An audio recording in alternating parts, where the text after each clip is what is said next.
The subcommittee will come to order. Without objection, the chair is authorized to declare a recess at any time. We welcome everyone to today's hearing on balancing the federal budget. I will now recognize myself for an opening statement. Today, our national debt is at $38 trillion and counting. In the time it took me to read that first sentence, the debt increased by over $200,000. By this time tomorrow, we'll add $6 billion more. By any calculation, our nation's debt is staggering. For generations, politicians here in Washington have shunned hard conversations about spending, choosing to max out our national credit card and leaving the next generation to foot the bill. Families across our nation have to balance their budgets, and there's no reason their elected leaders shouldn't as well. Americans know that debt comes with strings attached. It's no different for government. Every dollar we spend beyond our means today is a dollar and change we must repay tomorrow. The more America borrows, the more expensive every next borrowed dollar becomes. Indeed, annual federal spending on interest, the price we pay for the last generation's fiscal indiscretion, is now one of the largest line items we have in the budget. We spend more on interest than we do on national defense. We spend more on interest than we do on Medicare. Republicans and Democrats will have different policy ideas and priorities, but surely we can agree that a budget hamstrung by huge interest payments benefits nobody. Our fiscal trajectory is alarming and unsustainable. Make no mistake, a reckoning will come. Indeed, America is already long down the road to a debt crisis. Financial markets have already shown grave concerns about America's long-term debt load. Higher than expected interest rates or other challenges could trigger a debt spiral. It's happened to other countries throughout history. It could happen to us, and without changes, it will happen to us.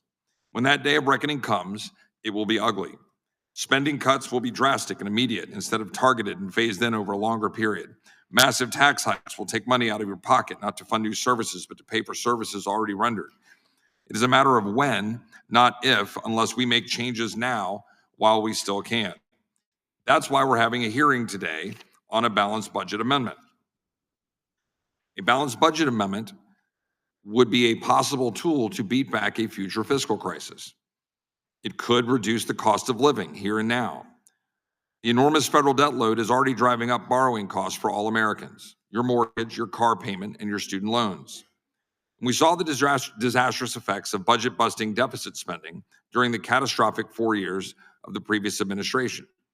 With the eager support of my Democratic colleagues in Congress, the Biden-Harris administration approved $4.7 trillion in new deficit spending, racking up $8.5 trillion in new debt. Now we had the worst inflation in 40 years. When Biden and Harris took office in January 2021, inflation was at just 1.4%, and by the middle of their term, it was over 9%. Inflation is a tax on everyone, but we all know who it hurts the most: the poor, the working class, seniors on fixed incomes, and American families who saw their expenses explode, but no similar increase in their salaries. A balanced budget amendment is a long-debated tool that, if properly structured, could limit Washington's inflationary overspending and ensure that future federal outlays are funded with actual revenue, not debt and money printing. Indeed, a balanced budget amendment could build on the work we started with the One Big Beautiful Bill. We fought hard to ensure that we kept our promises of fiscal discipline. A balanced budget amendment could force Congress to kick the habit of spending money we don't have once and for all. I hope my colleagues on the other side of the aisle will join us in calling for a full debate and a full consideration of a balanced budget amendment to get our fiscal house in order. Believe it or not, there's a long history of Democrats supporting balanced budget amendments, including former California Governor Jerry Brown. I hope that's still the case today. Let's have a good and honest debate on various proposals.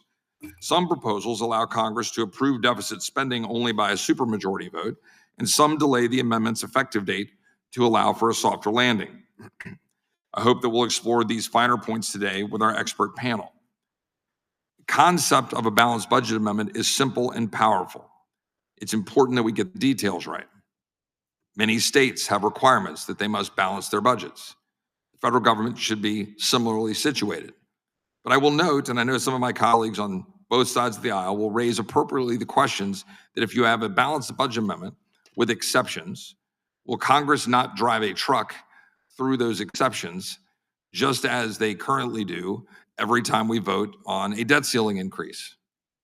I say that to say that I'm not here to say that a balanced budget amendment is a panacea for irresponsible members of Congress on both sides of the aisle that continue to blow our budget to smithereens. We have to have responsibility in Congress, and a balanced budget amendment will not make up for irresponsible members of Congress who will exploit any loophole to spend money that we don't have and mortgage our children's future. The reason we're here to talk about a balanced budget amendment is because something has to change. If we're going to do something, structure it properly.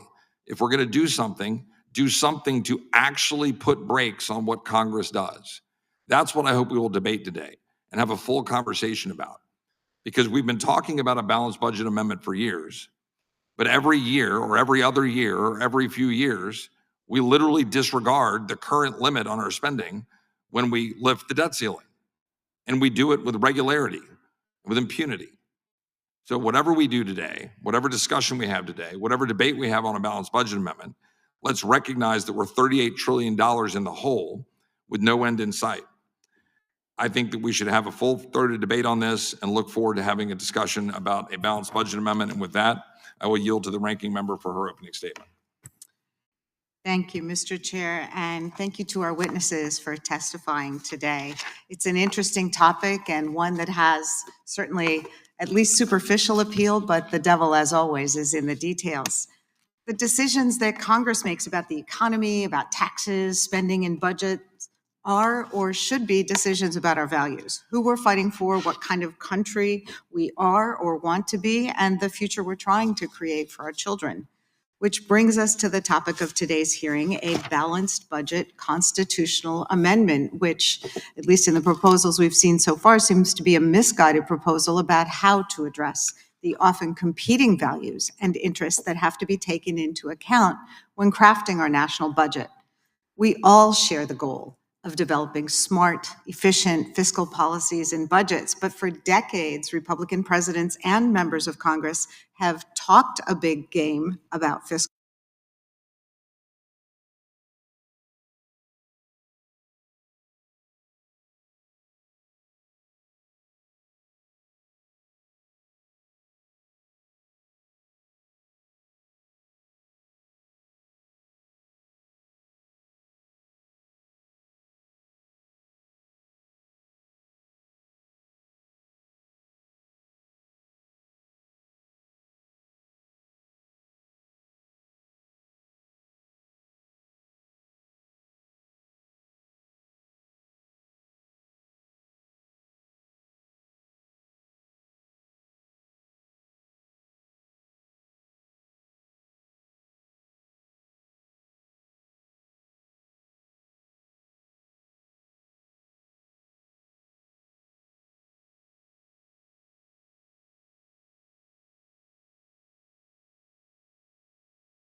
responsibility while enacting policies that have exploded the federal deficit and the national debt.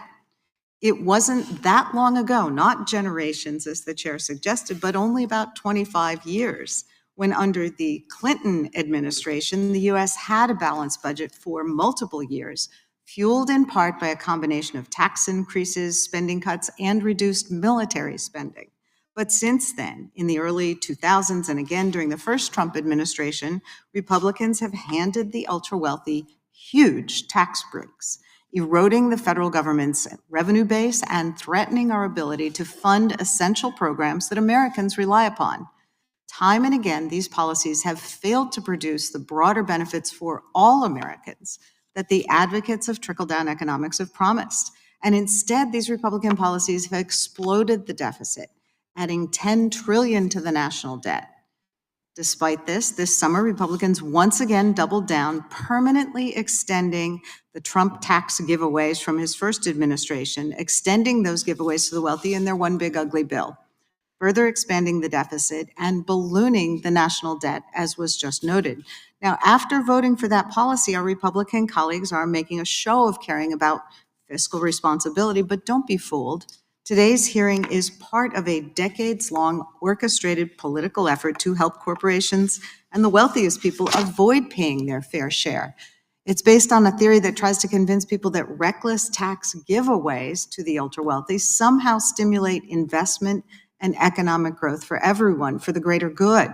But that's a lie that's been debunked again and again and again for more than 50 years now, and one that's led to sky-high income inequality and the enshrinement of a corporate oligarchy in our society. These tax policies, these giveaways, have fueled the greatest rise in income inequality that our country has known, at least since the robber baron days, resulting in a continuing transfer of wealth from working and middle-class Americans to the wealthiest among us. And we need look no further than the fact that the top 1% in our country pay a lower tax rate than all other Americans. This pathological dedication to trickle-down economics is outrageous. It betrays the values this country should stand for and which our budget should reflect. If we want to shrink the deficit and lower the nation's debt, we should be talking about a tax policy that gives relief to working families and makes the rich and corporations pay their fair share, rather than allowing them to reap even more profits by imposing the costs of their business on the American people, whether by paying substandard wages that force workers to rely on food stamps or subsidized health care to survive, or that force Americans to pick up the costs of industrial waste, dangerous products, or unsafe working conditions. A tax policy that makes sure that everyone pays their fair share isn't a radical idea and should be the starting point of any serious discussion about bringing the two sides of the budget equation, taxes and revenue on the one hand, spending, including military spending, on the other. But it takes a different kind of politics than what we're hearing today, one that believes that the purpose of government is to serve all Americans, not just the wealthy and well-connected. And the programs that our Republican colleagues have been only too ready to slash in their big ugly bill and with the political scam of a balanced budget amendment that they're pushing here, these programs are critical to the health and well-being of the American people. The majority of our yearly spending is mandatory. That is, funds not subject to congressional appropriation and which must be paid, including Medicare, Medicaid, Social Security, veterans benefits, retirement programs for military service members and retired federal employees. These are vital programs that help our government keep its promises to the American people. Less than half our budget goes to discretionary spending, which is spending that Congress appropriates every year, and half of that money goes to defense spending. We can make sure our national debt's on a sustainable path by investing wisely in the American people and taxing fairly. We can work to build an economy that grows from the middle out, not the top down. We can provide affordable healthcare and childcare, affordable housing, and make sure that every child gets a world-class public education, but that's not the focus of today's hearing. Instead, the solution to the deficit problem they helped create is to propose constitutional amendments that force Congress to balance the budget on the backs of working and middle-class families, forcing cuts to essential benefits like Medicare and Social Security. House Republicans have introduced at least 6 different proposed balanced budget amendments. Though they don't all share the same features, they have the same common goal: to continue to put their thumb on the scale to favor big business and billionaires over working and middle-class people, seniors, and our most vulnerable Americans. A balanced budget amendment would shackle Congress and limit our flexibility to respond to changing economic conditions or crises with appropriate fiscal and budgetary policies. As the chair mentioned, many of these proposals would require a supermajority in Congress to raise revenue or raise the debt limit, but not to cut spending. The framers of our Constitution rejected the principle of requiring a supermajority for basic government functions because they believed it would shift power away from the American people's popular will to a determined minority. Balanced budget proposals requiring a supermajority would allow an extremist minority to hold our nation's economy and financial stability hostage. And you only need to look at the chaos of the current Republican majority in the House to see what might be in store under such a proposed amendment. We've seen political brinksmanship over the debt ceiling and government funding. We've seen speakers dethroned and federal budgets that slash healthcare and food assistance for Americans while giving more handouts to billionaires and big business. A balanced budget amendment would only make things worse, and this dysfunction would then be baked into our Constitution and democracy. I don't think that's what the American people want or need. The bottom line is we don't need to amend the Constitution to balance the federal budget. Our colleagues need to get their heads out of the sand and be willing to look at the revenue side of the equation. During the 90s, under a Democratic president and a Republican-controlled Congress, the federal government ran budget surpluses without a balanced budget amendment. Our Republican colleagues control the House, the Senate, and the White House. If they wanted to do this, they could. But instead, they've chosen to make their number one legislative priority this year a $1 trillion handout to their billionaire buddies. Our budget is not just numbers on a spreadsheet. It's the choices we make to invest in our neighbors, our communities, to provide opportunities for young people, to take care of the elderly and the most vulnerable, and to invest in American prosperity. If we really want a prosperous economy where everyone can get ahead, we need to abandon the misguided orthodoxy of trickle-down economics. Instead, we need to focus on policies that support children, family, communities, and our wider economy. We don't need a balanced budget. We just need Congress to do the job the American people sent us to do. Thank you, Mr. Chairman, and I yield back. I thank the ranking member, and I would now recognize the chairman of the full committee, Mr. Jordan, for his opening statement. Thank you, Mr. Chairman. I'll be brief. The ranking member just said, and I quote, "A balanced budget amendment would shackle Congress." I think there are 30-some trillion reasons why that might not be a bad idea, frankly, and that's what this is about. She also said that the answer is to increase revenue, better known as raise taxes. That seems crazy to me as well. So I look forward to hearing from our witnesses. I appreciate the chairman for having this hearing, and I yield back. I thank Chairman Jordan. I would now recognize the ranking member of the full committee, Mr. Raskin, for his opening statement. And thank you, Chairman Roy, and thanks to our witnesses for joining us today. Our Republican colleagues have convened this hearing to discuss a constitutional change to solve a problem that they have created legislatively, which is gigantic runaway federal budget deficits. We don't need a constitutional amendment to legislatively balance the budget. We just need some old-fashioned fiscal discipline. In the 1990s, President Clinton worked with a Republican-controlled Congress to eliminate the deficit, and they ran huge surpluses without the aid of a contrived balanced budget constitutional amendment or even rhetoric about a balanced budget amendment. They just did it. Why can't Republicans who control the House of Representatives, the U.S. Senate, and the White House do the exact same thing today with control of every part of the government? If they want to balance the budget, just do it. They could just take action on their own to make the hard decisions. But instead, they say, no, the real problem is we need to go out and get 2/3 of the House and 2/3 of the Senate and 3/4 of the states to do it, instead of just passing it by a majority in the House, in the Senate, in the White House. Obviously, they lack the political will or the fiscal discipline to do it.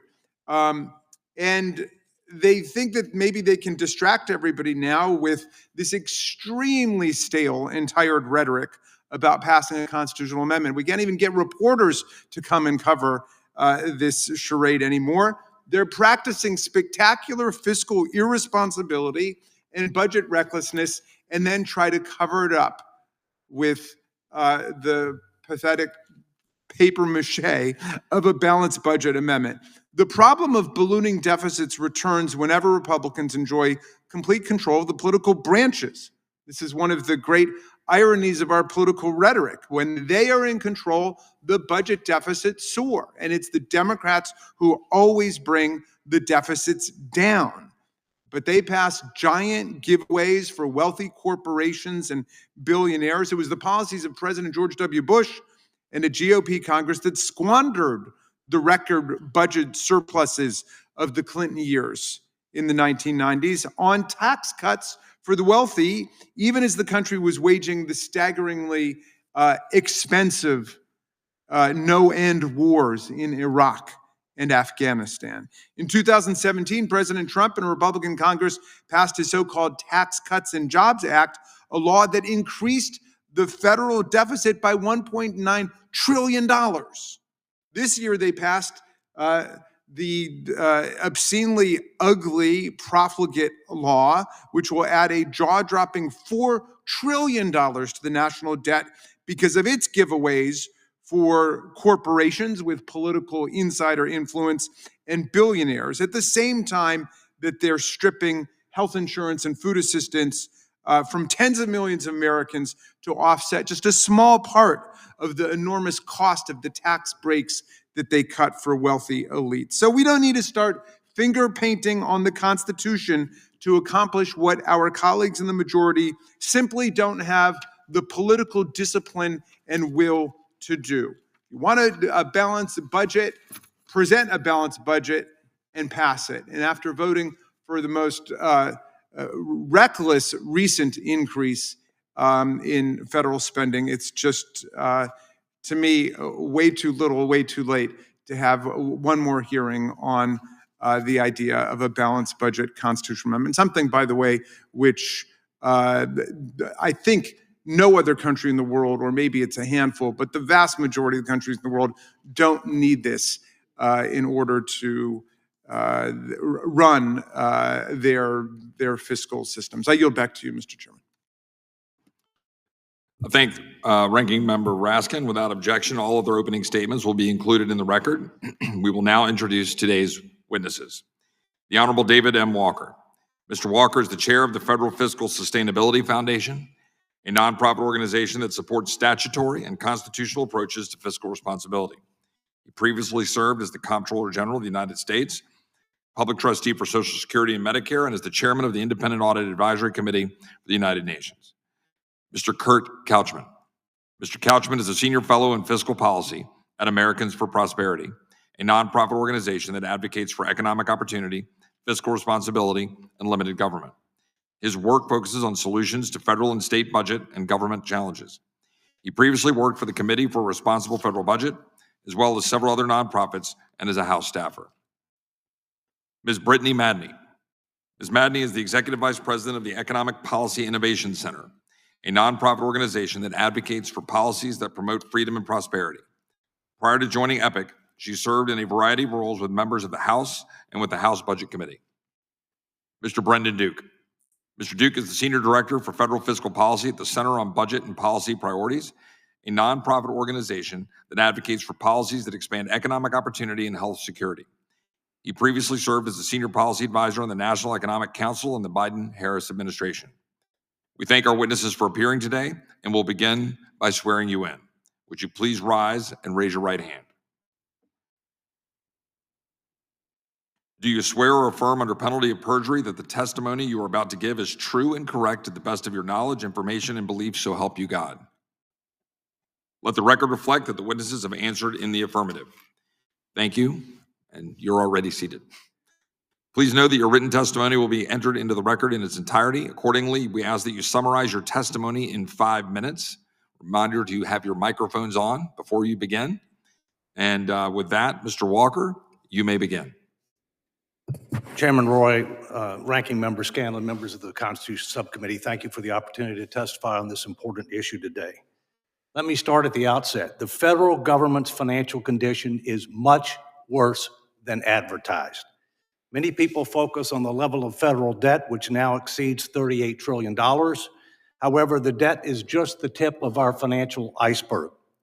Total federal liabilities and unfunded obligations exceed $125 trillion and are growing faster than the economy. Our current level of debt to GDP is 123%, which is greater than the end of World War II, but the difference is at the end of World War II, it was coming down. Now it's going up. Today, over 75% of the annual budget is on autopilot, mandatory spending. We've written a blank check. In addition, net interest is now the second largest and fastest growing expense in the federal budget, for which we get nothing. In my view, we must adopt a fiscal responsibility constitutional amendment if we want to restore and sustain fiscal sanity over time. A constitutional amendment is the only way to force Congress and the president to make the tough choices needed on both sides of the ledger in order to reduce overall debt burdens to a reasonable lower level of debt to GDP over the next 10 to 15 years, and have mechanisms in place to make sure that we do not spin out of control again. There are several approaches to to deal with that constitutional need. Some advocate for a traditional balanced budget approach like the ones employed by the states. Others advocate for a principles-based balanced budget approach designed to achieve balance over a stated period of time. I and others prefer a debt to GDP-based approach, which is pro-growth and does not dictate to the Congress how to solve the numerator challenge, but it says you got to solve it. The latter two approaches have been used successfully by other countries. Importantly, irrespective of the approach that is employed, it must contain very limited exceptions and effective enforcement mechanisms. As you know, there are two ways to achieve a constitutional amendment under Article 5 of the Constitution. 2/3 of the House and Senate can pass an identical proposed approach, and 3/4 of the states must ratify it. Alternatively, 2/3 of the states can file an application for a convention of states to propose one or more amendments to the Constitution, and Article 5 says the Congress shall call the convention.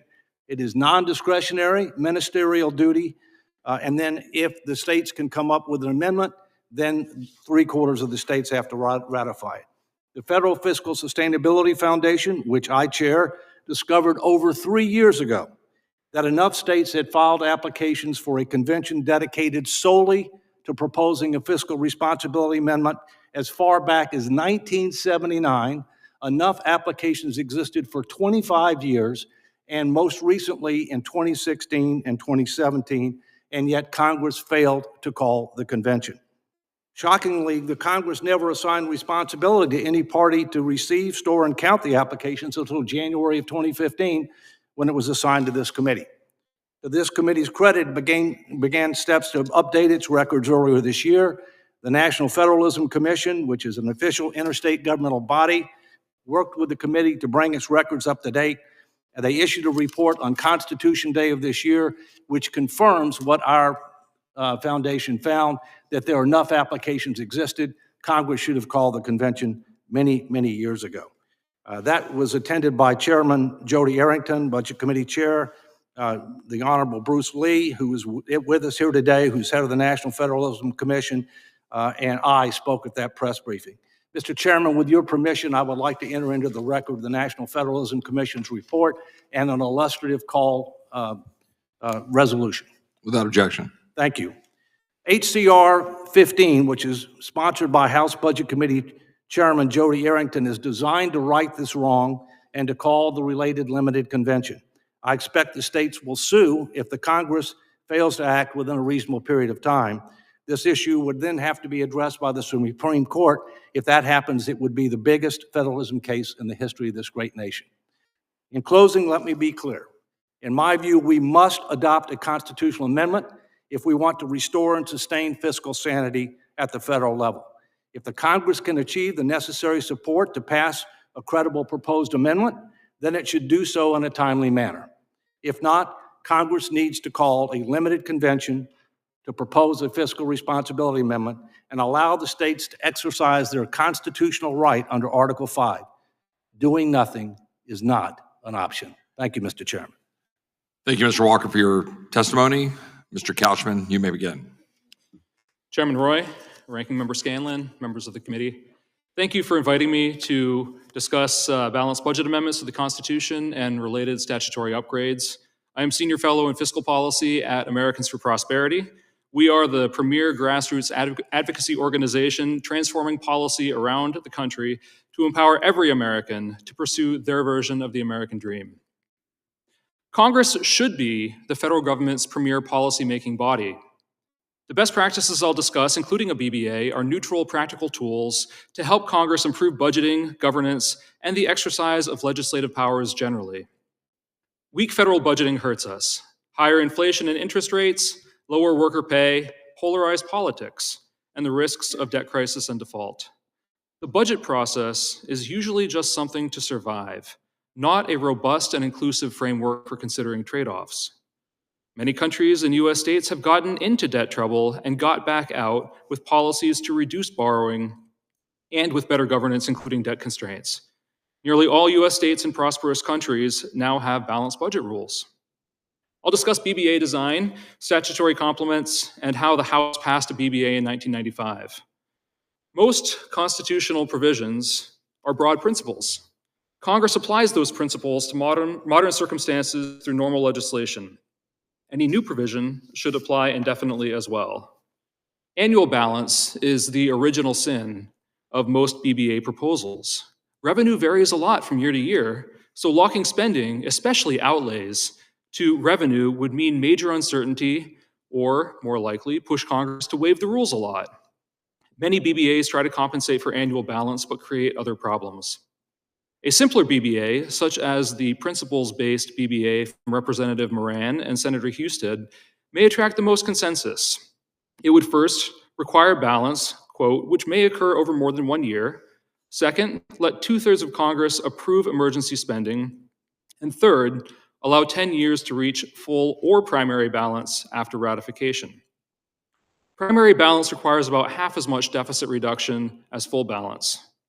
Implementing legislation for a principles-based BBA could start with Representative Emmer and then Senator Braun's Responsible Budget Targets Act to support stable, predictable, neutral, and flexible policymaking. It would set up annual revenue-linked spending targets for structural primary balance, balancing the budget except interest over the medium term. Emergency spending would usually be offset over the following 6 years. The spending caps would adjust for automatic stabilizers, revenue changes, and more. Automatic enforcement would help Congress stay the course. Instead of the ineffective sequester model, however, a more sophisticated incremental approach would be more reasonable, politically sustainable, and binding. A real budget that includes all committees and empowers all members would help Congress meet targets and do so much more. In addition to appropriators diligently stewarding their 26% of spending, 16 committees responsible for direct spending and revenue, including this one, could manage their portfolios as well. Representative Blakemore's Comprehensive Congressional Budget Act is a roadmap to effective annual budgeting. Finally, Representative Arrington and Panetta's Prevent Government Shutdowns Act would support a more bottom-up Congress that can more easily trim the fat. In 1995, the House of Representatives passed, and the Senate nearly passed, an annual balanced BBA. The special rule for the House floor set up a Queen of the Hill competition. The most popular BBA would be the text for final passage. Substitute amendments began with more ideological versions and finished with the consensus BBA that passed 300 to 132. Despite flaws, it failed by just 1 vote in the Senate. Better BBAs exist now, and reviving BBA competition on the House floor can show the way forward. A well-crafted BBA would encourage sound budgeting and would help Congress take up the additional tools to strengthen fiscal democracy. Thank you for the opportunity to share these thoughts, and I look forward to the discussion. Thank you for your testimony, Mr. Couchman. Ms. Madney, you may begin. Chairman Roy, Ranking Member Scanlon, and members of the subcommittee, thank you for inviting me to testify today. It is a particular honor to be before this subcommittee, given the critical moment in our nation's conscience when we are called upon to address a growing fiscal crisis that threatens our constitutional prerogatives. We are $38.4 trillion in debt. To put this into context, our debt translates to approximately $288,000 per household across America. More than 60% of this total occurred over the past 18 years. We have added more debt during and since the Obama administration than over the prior 2.5 centuries, including the Revolutionary War, the Civil War, and 2 world wars. This is wildly unsustainable. Our founding fathers would be aghast. They just fought a war because the Kingdom of Great Britain didn't know how to balance its books, and Mad King George wrongly thought that the solution would be to raise taxes on the colonies. I'll spoil the story for you. It didn't end well for the British or the tea drinkers. What the founding fathers learned in a tangible way is that debt is dangerous. It is dangerous because it removes the ability of the government to adjust in times of need or respond to an existential threat. It leads to squeezing the pocketbooks of the people beyond reason. It is inflationary. It is dangerous, perhaps most interestingly to the subcommittee, because it implies that government has gotten so large, so unwieldy, so involved in people's daily lives that the only way to sustain it is to bankrupt future generations, not only through excessive taxation, but through excessive intervention in personal lives. I want to tie the committee's constitutional jurisdiction to its limited government jurisdiction by encouraging members to think holistically about a balanced budget amendment, not just as a means of balancing the budget on paper or staving off the debt crisis my colleague Dr. Paul Winfrey warns us is coming, but most importantly, of making government spending match the people's priorities. This is inherently American, and it's inherently tied to the principles of limited government and individual liberty. We all know the federal budget is bloated. It's rife with waste, fraud, and abuse. For example, GAO recently reported that the federal government has made nearly $3 trillion in improper payments since 2003. Over just the past decade, we estimate that Medicaid alone issued more than $1 trillion in improper payments.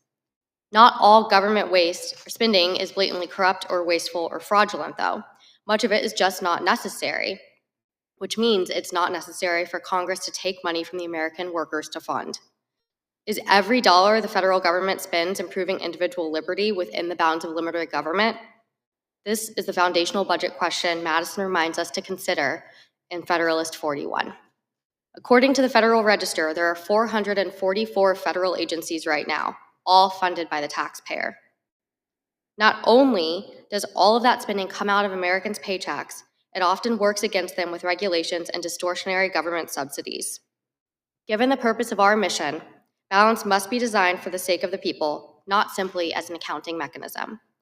This year, the federal government will take $5.2 trillion in revenues from the American people and spend $7 trillion, passing $1.9 trillion in debt to future taxpayers.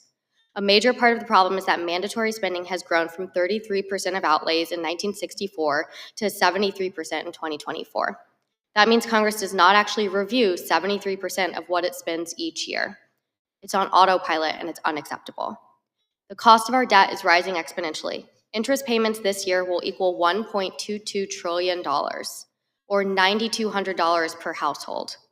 Our $1.22 trillion interest payment is larger than the GDP of most countries. It's about the size of Saudi Arabia's entire economy. Our debt is out of control because spending is beyond reason. A balanced budget amendment would require lawmakers to regularly examine whether spending matches Americans' priorities or not. Why do I believe a balanced budget amendment is necessary? Because I was here a decade ago as a staffer, bright-eyed and bushy-tailed, believing we could get this done. I was wrong. In early 2016, I was working for a member of this subcommittee, Mr. McClintock.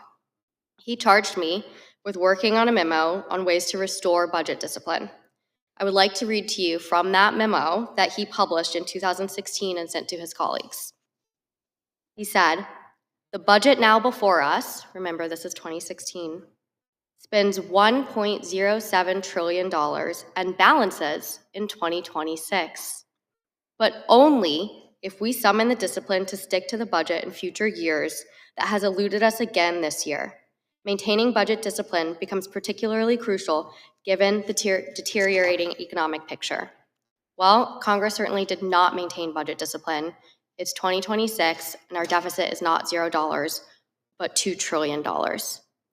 So a balanced budget amendment is an important safeguard for Congress to consider building into the Constitution itself. And you should consider three main priorities when doing so. 1, do not abdicate your Article I powers. 2, remember that we have a spending problem, not a revenues problem. And 3, it must have an effective enforcement mechanism. Thank you, and I look forward to your questions. Thank you for your testimony, Ms. Madney. Mr. Duke, you may begin. Thank you, Chair Roy, Ranking Member Scanlon, and members of the subcommittee. My name is Brendan Duke, and I'm Senior Director for Federal Budget Policy at the Center on Budget and Policy Priorities. CBPP is a nonpartisan research and policy institute that advances federal and state policies to help build a nation where everyone has the resources they need to thrive and share the nation's prosperity. Any constitutional amendment to require annual balanced budgets would be a highly ill-advised and risky way to address the nation's long-term fiscal problems. It would threaten significant economic harm while raising a host of problems for Social Security and Medicare. Let me first begin with an overview of our fiscal outlook. Analyses typically focus on government spending and revenue as shares of the economy. In 2024, revenue was 17% of GDP, which is around the same level as in 1984. Programmatic spending, on the other hand, grew 1.5 percentage points since 1984. But Social Security and Medicare are responsible for more than 100% of the increase in spending because the country has gotten older. That's nobody's fault. I'm sure everyone on this committee wishes they had the same knees or back they did 40 years ago.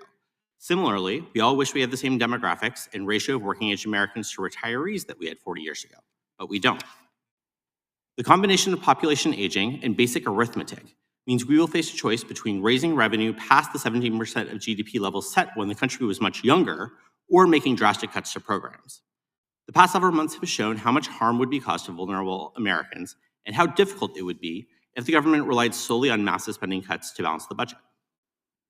The Trump administration has attempted, often illegally, to close whole agencies, engage in mass layoffs, and refuse to spend congressionally appropriated funds with little or no savings to show for it. Similarly, the giant megabill passed this summer adds $3.4 trillion to the deficit as it extends tax cuts tilted to the wealthy, despite cutting SNAP and Medicaid by about 20% by 2034. This will cause millions of low-income families to lose the ability to afford the high cost of groceries or go to the doctor when they're sick, cuts that a vast majority of the public staunchly opposes. The retirement of the baby boom was a predictable and predicted development, but at the beginning of the 21st century, we had a fiscal system that would deliver adequate projected revenue to meet our needs. Rounds of unpaid for tax cuts ruined that. Take a look at CBO projections for 2025 that were made right before most of the Bush tax cuts were made permanent in 2012, and before anyone even thought of the Trump tax cuts, and compare them to the actual 2025 values. The 2025 deficit is much higher than projected in 2012, despite programmatic spending being lower than projected. The reason the deficit rose is revenues come in far lower than projected as a result of those unpaid for tax cuts. Importantly, Social Security, Medicare, and other health programs such as Medicaid and premium tax credits also came in below CBO's 2012 projections. What all of this ultimately shows is it's entirely possible to meet our commitments to seniors while ensuring millions of low and moderate income Americans have health care and can afford food if we are willing to raise the revenue to do so. The most serious concern about a balanced budget amendment, aside from any cuts to critical programs, is it would exacerbate and prolong recessions. During economic downturns, consumers and businesses spend less, which in turn causes further job loss. The drop in tax collections and increases in unemployment insurance and other benefits that occur automatically cushion the blow to the overall economy and individuals involved by keeping purchases of goods and services from falling more. A constitutional balanced budget amendment, however, effectively suspends this automatic stabilization. That would launch a vicious spiral. A weak economy would lead to higher deficits, forcing more spending cuts and tax hikes, which would weaken the economy further. It would also be unconstitutional for Social Security and Medicare to draw down their reserves to pay promised benefits without running a surplus in the rest of the government. Because that's still deficit spending money that was not collected in the same year, so we would immediately likely face their funding cliffs now instead of in the 2030s. In other words, a balanced budget amendment would serve as an effective backdoor way to immediately cut Social Security and Medicare benefits. Rather than spend time on an unworkable and economically calamitous amendment to the Constitution, policymakers should focus on policies that improve the fiscal trajectory while meeting the public's wise priorities about what government should do. Thank you, and I yield back the balance of my time. Thank you, Mr. Duke. We will now proceed under the 5-minute rule with questions. I'll now recognize the gentleman from California, Mr. McClintock. Thank you, Mr. Chairman. The Democrats spent quite a bit of time telling us the debt's ballooned because of Republican tax cuts. Let me put their concerns to rest. 3 numbers tells you everything you need to know about the federal deficit: 46, 64, and 94. The Democrats blame excessive spend. 46%, by the way, is the percentage of increase in inflation and population combined over the last 10 years. 46% increase of inflation and population. 64% is the increase in revenues in the same period. That's after the Trump tax cuts, after the big, beautiful bill. We're taking in 64% more revenue than 10 years ago with only a 46% increase of inflation and population. The third number is what's killing us, 94. That's the increase in spending in the same period. The Democrats like to blame Republicans for excessive spending, but the only opposition I have ever heard from the Democrats on spending issues is that we're not spending enough money fast enough. At the end of World War II, our nation staggered under a similar debt relative to GDP that we have today, as Mr. Walker noted. We'd exhausted our resources then fighting the most terrible war in human history. And the question occurs, how do we get out of that? Well, not by tax increases, as the Democrats proposed. Quite the contrary. In fiscal year 1946, Democrat Harry Truman cut the federal budget from $85 billion a year down to $30 billion a year, almost 2/3. He slashed federal income tax rates. He abolished the excess profits tax. He fired 10 million federal employees. It was called war demobilization. The Keynesians at the time predicted a 25% unemployment rate in a second Great Depression. Instead, we had the post-war economic boom. So we already know how to fix the economy. The problem is summoning the discipline to do so. For the last 8 sessions, I've introduced a constitutional amendment on this subject. It's 27 simple words. The United States government may not increase its debt except for a specific purpose by legislation adopted by 3/4 of the membership of both houses of Congress. To me, that is the simplest way of addressing the issue and is essentially what Thomas Jefferson had suggested we needed in the Constitution at the time of its adoption. Such an amendment, taking effect 10 years from ratification, would naturally require both a balanced budget and a prudent reserve to accommodate fluctuations of revenues and routine contingencies. It would trust that 3/4 of Congress will be able to recognize a genuine emergency when it sees one, and that 1/4 of Congress will be strong enough to resist borrowing for light or transient reasons. But whether it is this or some other mechanism, it seems to me that it's absolutely crucial. Now, we have a modern-day example of this, and that's Switzerland. Switzerland adopted a debt break in its constitution almost 25 years ago. 85% of Swiss voters approved it. And today, Switzerland's total debt is 30% of GDP. Mr. Walker, what is the percentage today in the United States? Well, debt held by the public is about 100%, but if you take the total debt, which includes the debt held by the trust funds, Yeah. it's 123% and rising. And as you properly pointed out, we were going down after World War II. We're now going up, and we're not at war. Because we cut spending dramatically and we cut taxes, and that produced an economic expansion, as it did under Democrat John F. Kennedy, and as it did under Republican Ronald Reagan and Republican Donald Trump. So anyway, 100%, just debt held by the public, 100%. Switzerland is 30%. And Switzerland's running a slight budget surplus this year, I understand. What are we to take away from this experience? Well, Switzerland and certain other countries, including Germany and Sweden, have recognized that they need a constitutional constraint in order to maintain fiscal sanity. And I think, And I might note the debt ceiling is a bad joke. It's done nothing to be able to constrain the growth of government or mounting debt burdens. It's a political football. And statutory approaches to try to be able to bring fiscal discipline, whether it be grand rubbing or anything else, have not stood the test of time. The only thing that can bind current and future Congresses and presidents is a constitutional amendment. And remember what Washington said, among other things: avoid excessive debt. oops, We have not heeded his warning. thank you.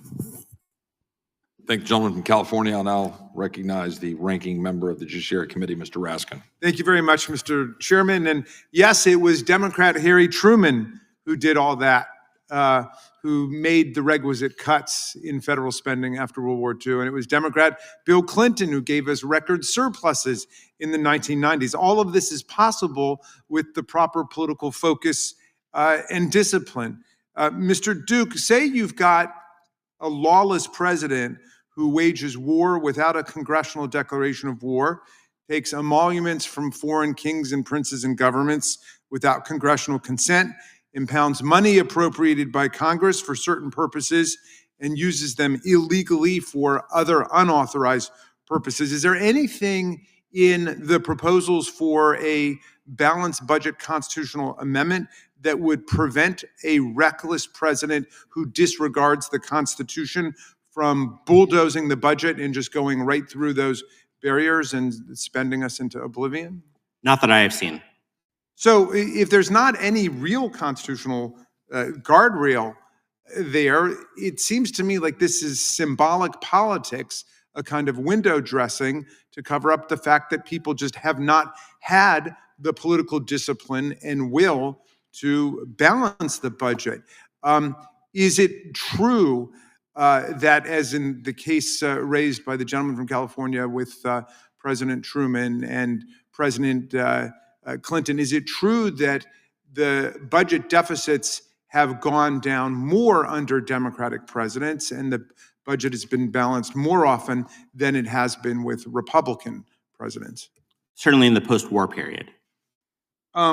Okay, so what is it that we should be doing in order to get our friends focused on actually balancing the budget and not adding trillions to the debt as President Trump did in his first administration and as he's been doing again with the massive tax break to the wealthy? So the first best would to get into a time machine and not do the bill that they passed last July. So that would be the first best. Second best would be repealing it and starting from scratch. So I think that would be where we could start. One idea, for example, there was that you could cut the cost of the expiring tax cuts in half by just not extending them for households making over $400,000. Then you could offset that cost, that $2 trillion remaining cost for the tax cuts under $400,000, by raising taxes on the wealthy and corporations. So that's just one approach for dealing with the fiscal cliff that, basically President Trump and the Republican Congress set up in 2017. Well, what do you make of the notion that President Trump's tariffs, which may be struck down as unconstitutional, of course, but that in the meantime, they will make up the problems in the federal budget deficit for us? They will reduce the deficit. Does that make sense? Yeah, I mean, look, they're big and they are raising real money. CBO thinks they raised about $2.5 trillion, which is less than the $3.4 trillion cost of one big, beautiful bill. But I note that the extent to which, Donald Trump has done any sort of work on deficit reduction, the cuts to SNAP and Medicaid, as large as they are smaller than the increases in tariffs, which shows that even President Trump is kind of admitting that revenue is the solution here. We should just have smarter taxes than ones that cause people to pay more at Costco and Walmart and ask the wealthy to pay their fair share instead of, doing illegal tariffs. Yeah. What do you think about the notion that we should have an Article 5 constitutional convention to pass this balanced budget amendment? I think you put it best yourself. Why go through that rigmarole, and why can't Congress and the president just do that right now? They have the power to do it. Aren't there special dangers with causing or calling an Article 5 constitutional convention? I mean, we of course haven't had an Article 5 convention. We've always done it by a 2/3 vote in the House and the Senate and 3/4 of the states ratifying. Calling a constitutional convention like the one we had in Philadelphia would lead to potentially every other manner of amendment that our colleagues have favored, including, an anti-constitutional choice, human life amendment, a school prayer amendment, a flag desecration amendment, and so on. Would there be any way to control it? Once we're back in the Rawlsian original position of a constitutional convention? No, I think it's a whole bag of worms. Well, thank you for that, and I yield back to you, Mr. Chairman. Thank Ranking Member Raskin. I'll now recognize the gentleman from Kentucky for 5 minutes. I'm all for balanced budgets. I built this debt badge and I wear it to try and instill at least some sense of urgency among my colleagues. I gave one to every freshman member of Congress, and the only member who wears one is a Democrat because he wants to show how much the debt's going up under the Republicans. And he has a fair point. I think the balanced budget amendment is one of those things that sounds good on the surface, but it's the exceptions that are written into it that get you. In fact, I voted against the balanced budget amendment when it came to the floor several years ago. And I'll tell you why. It said that if both chambers of Congress vote with at least 60% of the members, they can undo the balanced budget amendment. That was the exception. Well, just a few legislative days prior to voting on the balanced budget amendment, we had just passed an omnibus with over 60% of the House voting for it, and obviously over 60% of the Senate voting for it. So when Mr. Biggs, our colleague on the Judiciary Committee, offered a balanced budget amendment, he suggested the threshold should be 2/3. So I went back and looked from 2016 until 2026 at all the CRs that have passed the House and the Senate and all the omnibus bills that have passed the House and the Senate. And it turns out that 11 of the 16 CRs passed with more than 2/3 vote in the House, and 14 of the 16 CRs passed with more than 2/3 vote in the Senate. The results are similar for the omnibus bills. But I believe my colleague here, Mr. McClintock, has suggested a 3/4 threshold. So what does a 3/4 threshold get you? Well, in 2024, the CR passed with 77% of the House, and 77% of the House in the next CR, 72% of the House, 74% of the House, 78% of the House, and finally in 2025, not too long ago here, the American Relief Act, the second CR, 2025, 84% of the House voted for that. That sucker wasn't balanced. What about in the Senate? 85%. There's literally almost no threshold you could put in there that they couldn't override and haven't overridden already. So, Mr. Walker, do you want to address that? Yes, thank you, sir. Number one, you have to define what type of unexpected events can cause there to be a potential exception to the rule, and then you have to have a high enough threshold combined with those unexpected events to be able to limit it. And in addition to that, you have to say it's for year by year. In other words, you don't just get a pass, it's year by year. With regard to the convention, this is not a constitutional convention. The Federalist Papers make it very clear that the founders intended there to be Article 5 limited conventions. There are several safeguards to deal with your question, Mr. Raskin. Number one, a majority of the applications back in 79 and today are fiscal responsibility only. There's state delegate Let me follow up, Mr. Walker, sorry. Yes, sir. On something you said, you have to specify the exemptions, and one of those is war. I have tongue-in-cheek remarked that at least this would get Congress to declare wars again, because there's an exception if you declare war. This gives me some concern because I've watched them play budget gimmicks here with something called OCO, Overseas Contingency Operation. It's supposed to be for emergencies or for things that came up, contingencies, not expected, but they have used it to fund the basic defense of the United States, to replenish stockpiles and whatnot. And forgive me if I'm very suspicious of specific exemptions, because I've seen those, they were statutory, not constitutional, but I've seen them abused here in the House of Representatives. I think the only thing that really works is you got to elect people who are serious about balancing the budget. The result of the big, beautiful bill and the CR and everything that's passed since then is that this year we've increased spending $200 billion. And next year we'll increase spending over more than $200 billion. But I mean, my Republican colleagues, and especially my Democrat colleagues, but this whole place is unserious about balancing the budget. And and if you give them any exemption, they'll use it. And the reason, honestly, they're not that serious about it is because they can get reelected every time by telling people they can cut their taxes and increase spending and things are going to turn out fine. Well, that is not the case. And with that, I see my time has expired. With that, I thank the gentleman from Kentucky, and I'll now recognize the gentlelady from Washington. Thank you, Mr. Chairman. I love following Thomas Massey because he's very consistent. And I appreciate that because we can disagree on a whole host of things, but if you're consistent, it makes sense.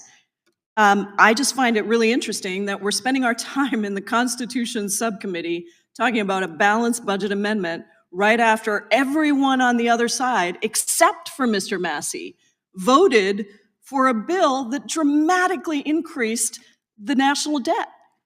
And so I think there's lots of other things that this committee should be working on rather than this. And the last time, I think the ranking member of the full committee said this, the last time there was a balanced budget was in the 1990s under a Democratic president, Bill Clinton. And that was achieved both by increasing taxes and revenue, taxes on the wealthiest and revenue, and decreasing spending, cutting defense spending. This last big, beautiful betrayal bill actually did the opposite. It reduced revenue by giving massive tax breaks to billionaires and corporations, and it increased defense spending.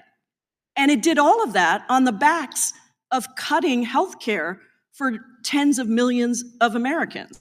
So when we talk about this issue, I think we should remember that in his first term, President Trump followed Republican presidents like George W. Bush.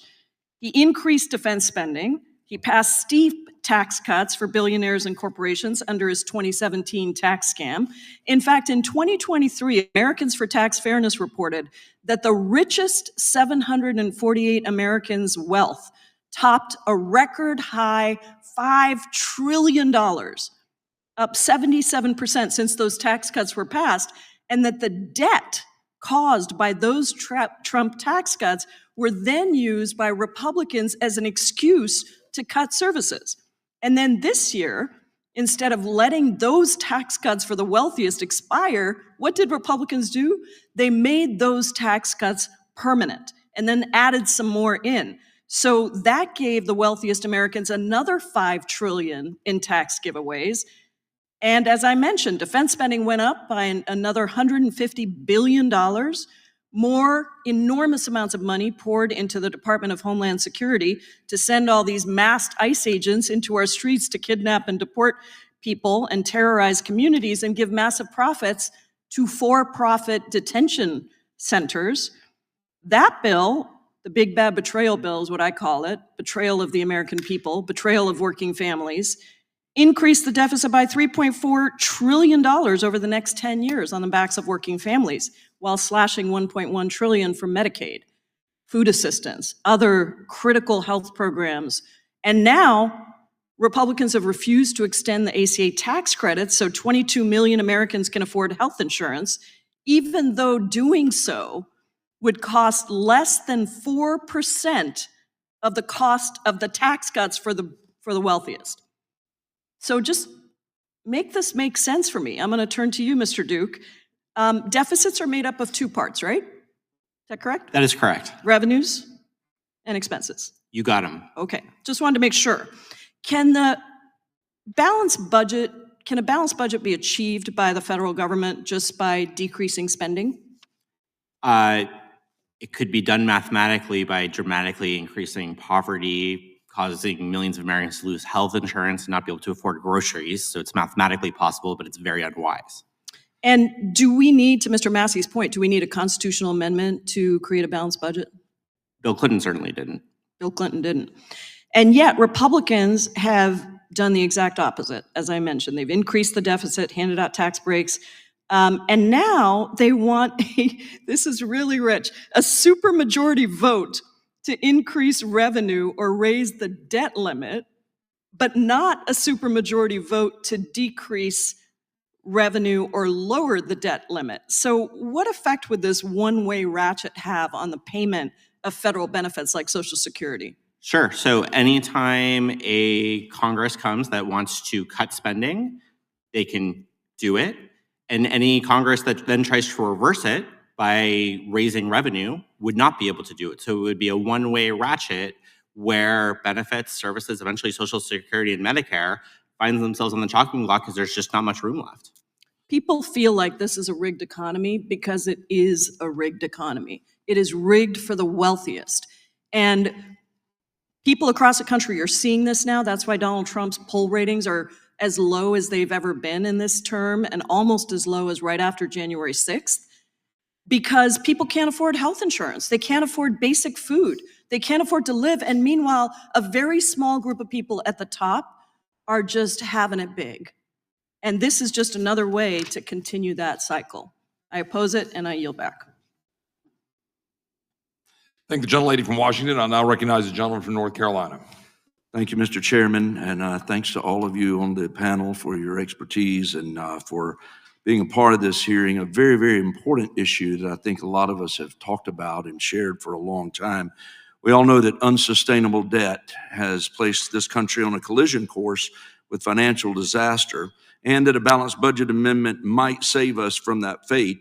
And I would really like to hear our witnesses on what factors they think make a strong, balanced budget amendment that does not bear any unintended consequences. As a freshman here, I've had the opportunity to look at 6 different constitutional amendments that have been introduced in this 119th Congress.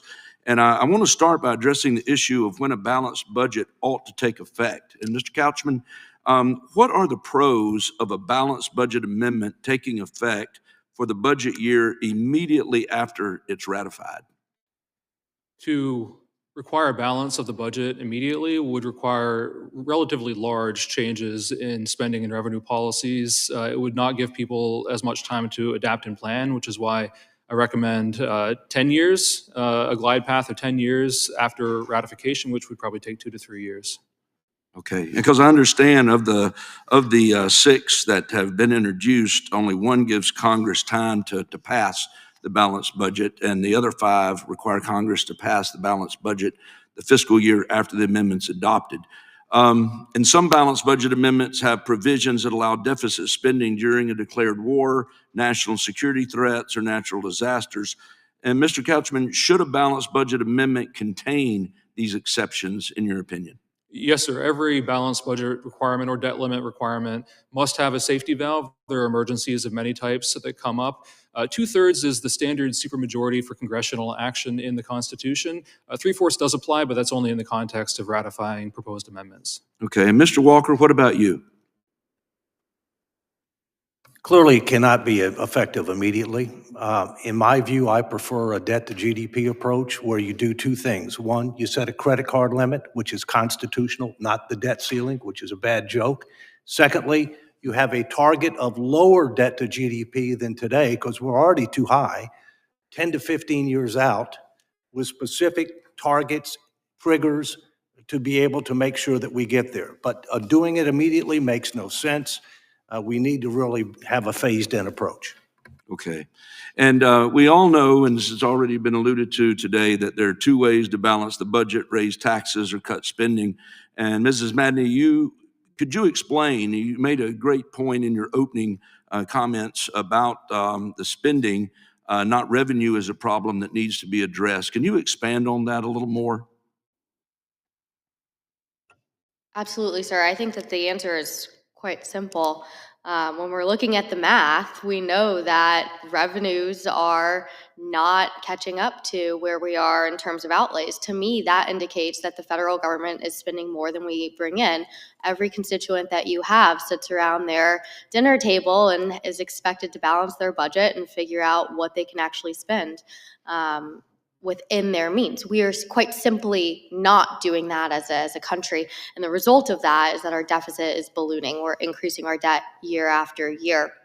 There are several instances of rampant waste that I think that the average American would be astounded to learn about. For example, there are several $1 billion worth of waste going to things like green energy projects in Honduras, climate resilience in Honduras. I think it's about $24 million. Simple items like this actually do stack up.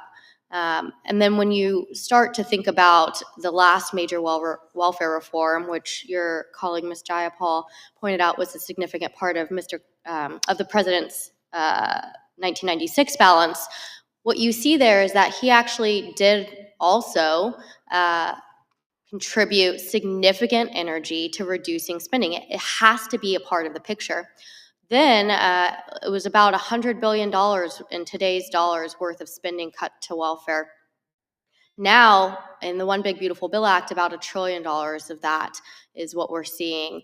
And it's really important to note that Medicaid is still growing after the One Big Beautiful Bill Act. There's a significant impact. In fact, it grows 31% even after the reforms in the One Big Beautiful Bill Act. So it's not that revenues are the problem, it's that the spending trajectory of the country is continuing to go far beyond the pace of what we could ever bring in. Gotcha. Well, thank you very much. And I think we saw some of that in the first few months of this administration when DOGE began to do its work, where the American public was rising up and saying that these cuts were something that needed to happen. So with that, Mr. Chairman, I yield back. Thank the gentleman from North Carolina. I'll now recognize the gentleman from Colorado. Thank you, Mr. Chairman. Thanks for convening this hearing. Thank you to all the witnesses for your testimony, both written and your answers to the questions that have been propounded so far. Ms. Madney, I wasn't planning on asking this question of you, but I want to follow up on the comment that you made just recently, and I think your summation kind of focus on spending. Every academic, every economist that I have come across in the last 6 months have all agreed that the Republican tax bill, the so-called Big Beautiful Bill, increased the deficit. I assume you don't dispute that. Actually, let me read this to you, then you can answer. The Committee for Responsible Federal Budget, right, has estimated that bill will add $2.4 trillion to primary deficits over the next decade and $3 trillion to the deficit, including interest. So do you contest that? Thank you for your question, sir. I actually reject the premise of this question because when you're adding to the deficit, you also have to think about what are the mechanisms doing so. As I mentioned in my opening statement, it's not just about balance on paper. This is not a simple accounting mechanism. You also have to take into account the economic impacts of the choices Congress is making. Sure. So I understand that argument. Republicans on the dais here have made that argument.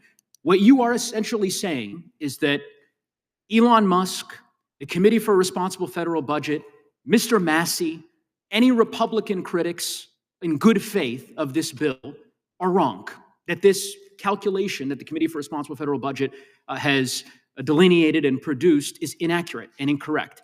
And I don't know how you can make that argument. I suspect that your colleagues here, sitting alongside you, would not make that argument, but maybe I'm wrong. Mr. Couchman, I assume you're not. I have seen some of your material previously in which you have amplified the Committee for Responsible Federal Budget. I don't think you've taken issue with them in the past. Do you contest their analysis here? They're wrong? I worked at the Committee for Responsible Federal Budget before this, and there are times that I agree with them and sometimes I disagree. On this matter, it really comes down to how you think about the statutory baseline and whether you think that was realistic. And as we saw from the bond market, the public, and policymakers, that was not an accurate reflection of where folks expected revenue policy to be. So how far off are they? $2.4 trillion over the next decade. What's you're saying that this bill didn't increase, will not increase? Relative to the statutory baseline, yes, but relative to what the bond markets and policymakers were projecting, no, it actually decreased deficits. Vice President Harris proposed extending most of these tax provisions as well to prevent the largest tax increase on the American people in history. Well, I think, again, that it is rich, in my view, for organizations who predicate their existence on making the case for deficit-neutral policies and for decreasing the debt, so on and so forth, to enthusiastically endorse a bill in which a variety of experts, including conservative ones, all attest that that particular legislation actually increases the deficit. It is quite convenient now for Americans for Prosperity, just by way of example, to now conclude that the Committee for Responsible Federal Budget is wrong, and that in the case of Trump's so-called Big Beautiful Bill, no, you've called it incorrectly. This, in fact, decreases the deficit. I think that argument is disingenuous, frankly, sir. I really, in any event, you're entitled to your opinion, obviously, but I concur with Mr. Massey, and I applaud Mr. Massey for having the courage among Republicans to actually make an intellectually honest argument and to stand by his principles and vote against the bill because of what it will do to the deficit. So again, that's my view. Sound budgeting is important to American prosperity. There's no question about it. What was that? Sound budgeting is important to American It prosperity. doesn't feel like it. If it was important to you all, then you would have opposed this bill. You would have said, you know what, we ought to make the case for an extension of these various different tax credits and tax breaks that were embedded in that bill. But supporting the bill wholesale, I think your colleagues at the Committee for Responsible Federal Budget, your former colleagues, I should say, I suspect that they're very disappointed because I think that they put forward a very honest treatise on this bill's impact. And I can see that your colleague here, Mr. Walker, would like to jump in. So I used to feel be on free. the board of the Committee for Responsible Federal Budget. Sure. It all depends upon what assumptions you use, but there are more people that believe that it added to the deficit than not, okay? Correct. And let me just note that things I have been- appreciate you conceding reality, sir. No, that's right. I mean, that's all I was asking of the other two witnesses. One last thing. Things have been out of control since 2002. Sure. And both parties have controlled the Congress since 2002, and both parties have had presidents since 2002. I hear you. This is a bipartisan problem. But here's the difference, Mr. Walker, and I appreciate that candor and I appreciate the chairman's indulgence for just a few seconds because I completely appreciate that point. And you, sir, have spent a great deal of time in your career making the case that both parties have to ultimately help bring their fiscal house into order. The issue I take umbrage with are witnesses who advocate solely on the basis that Democrats are responsible. And they do that simultaneous to supporting a bill that increases the deficit by $2.4 trillion over the next decade so that my daughter and future generations to come are saddled with debt for the next 25 years. In any event, I digress. Thank you, Mr. Chairman. I thank the gentleman from Colorado. I'll now recognize the gentleman from Missouri, Mr. Onder. Thank you, Mr. Chairman, and thank you to all the witnesses for being here today. Republicans have warned for years about the dangers of unchecked federal spending, but because of the Biden administration's unprecedented spending spree and the Democrats' refusal to return spending to pre-COVID levels, even after adjusting for inflation, we're now at a defining crossroad.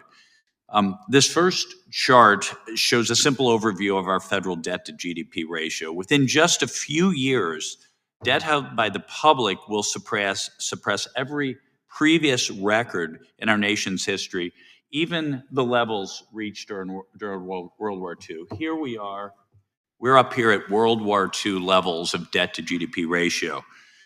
The second chart breaks down the annual federal spending by category. One change that I believe should alarm every American is down here in the orange at about 6, 7 o'clock is the slice of our federal budget that is devoted to paying interest on our debt. We're now at 13%. So at $881 billion, which I think is even larger than that today, that exceeds the defense budget. It exceeds Medicare and the ACA, and Medicaid and the ACA, and it exceeds Medicare. This is truly a warning sign. 2 years ago, 2 years ago, we passed up the defense budget and our interest spending. And it's just a few questions. Ms. Madmi, you mentioned Medicaid spending increasing even after the one big beautiful bill and the reforms there, such as requiring work, keeping illegal aliens off of welfare, checking eligibility. I believe we really should keep that in mind as we think about extending enhanced COVID ACA credits 2.5 years after the official end of COVID. Could you explain how our growing deficit and debt is affecting? I believe Mr. Walker pointed out that Moody's downgraded America's credit rating this year. Can you explain how the growing debt and deficit crisis affect our credit rating? Sure, absolutely. I'll take the first question first, and we'll go from there. Keep me on track if I missed something from you.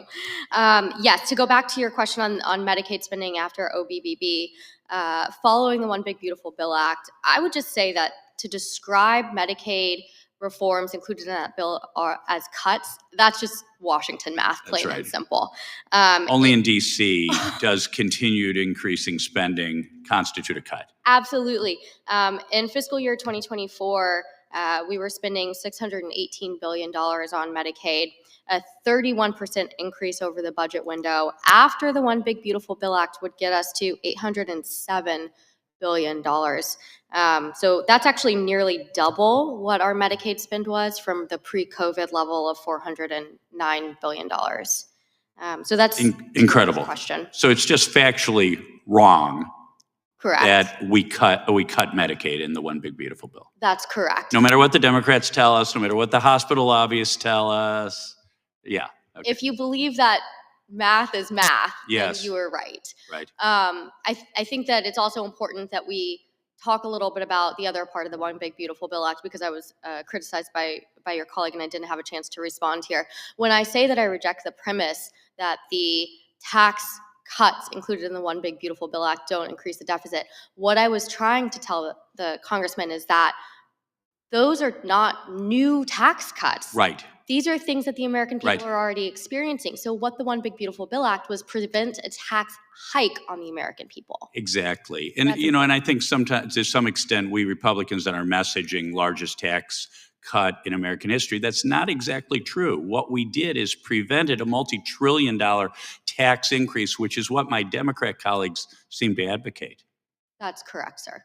Okay. And then you asked me as well, I recognize you only have a few seconds left. Go ahead. You asked me as well about how our interest payments are negatively impacting our standing in terms of our credit.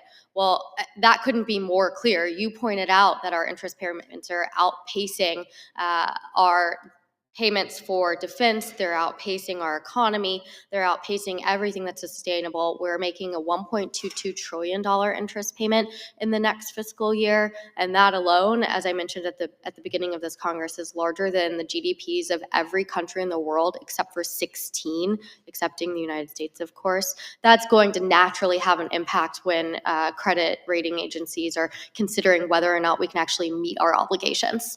And no wonder young people can't afford to buy homes, because they're competing with the federal government for borrowing. Precisely. Thank you very much for your testimony.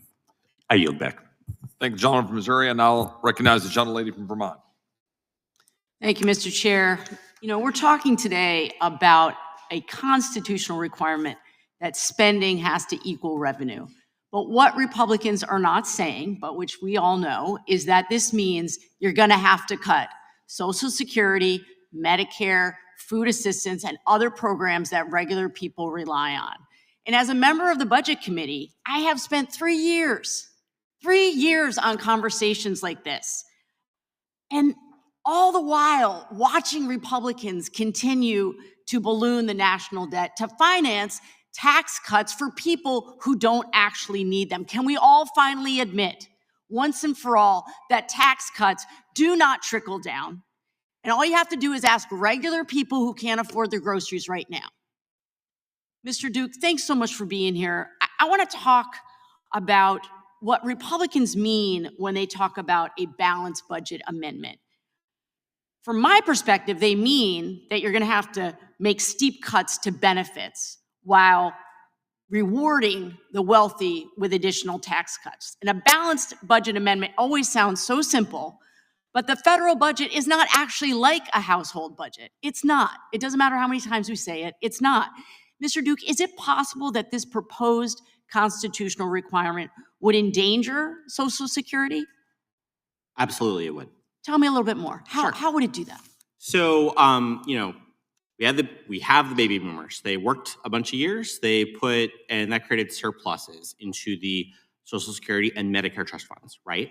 And now we are drawing them down as they're retired. And those trust funds are scheduled to exhaust in the 2030s. But a balanced budget amendment would apply to the whole government. And those accumulated surpluses, from 10, 15 years ago wouldn't count anymore, right?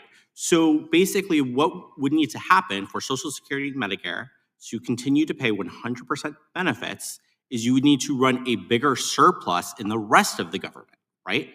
Which is really, really, really hard to do and frankly not realistic, right? Yeah. And so Social Security just can't tap its trust fund. And so that basically moves the problem we're going to face 10 years from now about Social Security and Medicare trust funds exhausting from the 2030s to now.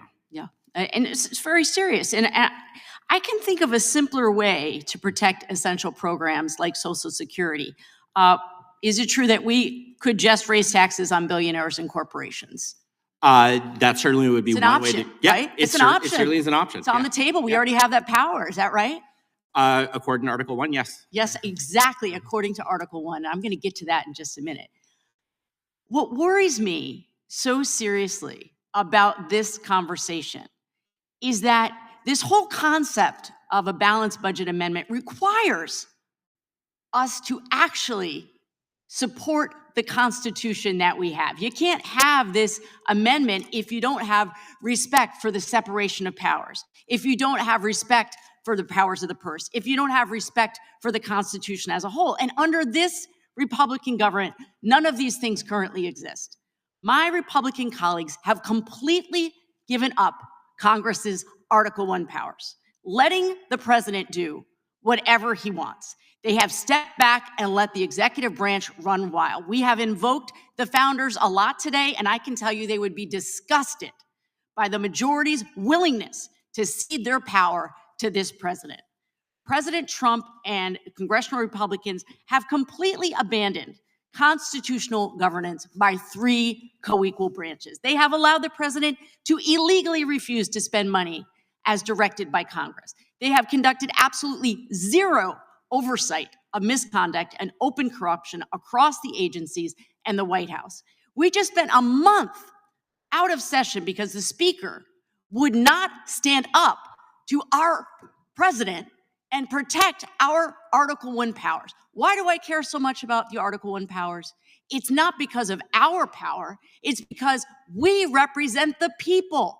We represent the people who want us to pass those policies that actually benefit them.